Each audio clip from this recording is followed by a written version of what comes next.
ṣẹ̀ṣẹ̀ṣẹ̀ nínú àwọn ènìyàn ń dùn bí wọ́n ti ń kí alábòjútó tẹlifíṣàn Orísun Olúwayẹmisí Jacobs àti atọ́kùn ètò bàbá ètò lórí tẹlifíṣàn náà dókítà Babátọ́pẹ́ Ọláyímíká tí gbogbo ènìyàn mọ̀ sí Àtàbàtúbú kú oríire àmì ẹ̀yẹ tí iléeṣẹ́ Row World Magazine fi dá wọn lọ́lá ní ọjọ́ 25 oṣù kẹsàn-án ọdún yìí níbi ayẹyẹ náà tí ọ̀pọ̀ àwọn olórin àti adẹ́rìn pòṣónú wà tó fi dé orí àwọn ènìyàn jàǹkànjàǹkàn nílẹ̀ yìí àti lókè òkun.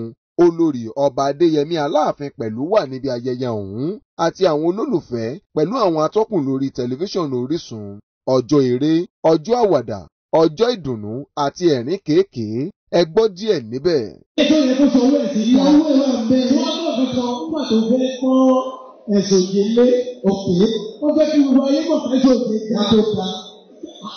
Ẹni tí ìkúnlẹ̀ ga ju ìdúró bàbá ẹlòmíràn lọ. Olúwayẹmisí àti Àtàbàtúbú kò ṣàìfi ìmoore wọn hàn ẹ gbọ́ bí wọ́n ṣe sọ. Ọkùnrin best male artist and CD president of the year 2015. Èmi kọ́ olórí ọba mi ni.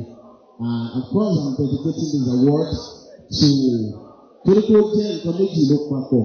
I'll be dedicating it to all up and coming musicians out there and my co-presenters on Orísun TV.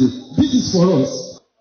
Mo máa ń sọ fún gbogbo èèyàn pé tẹ bá ní àǹfààní tí wọ́n bá fún wọn ní àmì ẹ̀yẹ ó túmọ̀ sí ohun kan péré.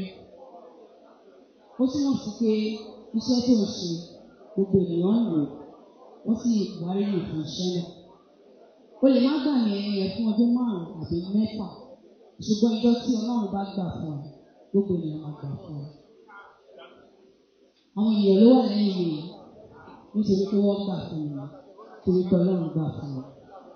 Tí bá ní production goal gbogbo ohun tí à ń lò pátápátá ni wọ́n ní ẹ̀mí kámẹ́rà iná tí bá pè tí ò bá dáni lóhùn kó gbà fún mi. Ṣùgbọ́n pé mo pè wọ́n pé Àtàbàtúbú kámẹ́rà ìzúrò rẹ̀ ṣe ibẹ̀ tó dẹ̀ ṣe ó gbà fún mi Ọlọ́run sì gbà fún mi. Ọlọ́run sì gbà fún Row World Magazine ní gbogbo wa ṣe wà níbí Ọlọ́run ìdálẹ́ padà lẹ́yìn thank you very much. Ṣògorẹ́nìkejì ló jábọ̀ ìròyìn fún tẹlifíṣàn Orísun. Ìròyìn àṣà, ìṣe àti amúlùdùn wa òun ni a ṣẹ̀ṣẹ̀ gbọ́ tán.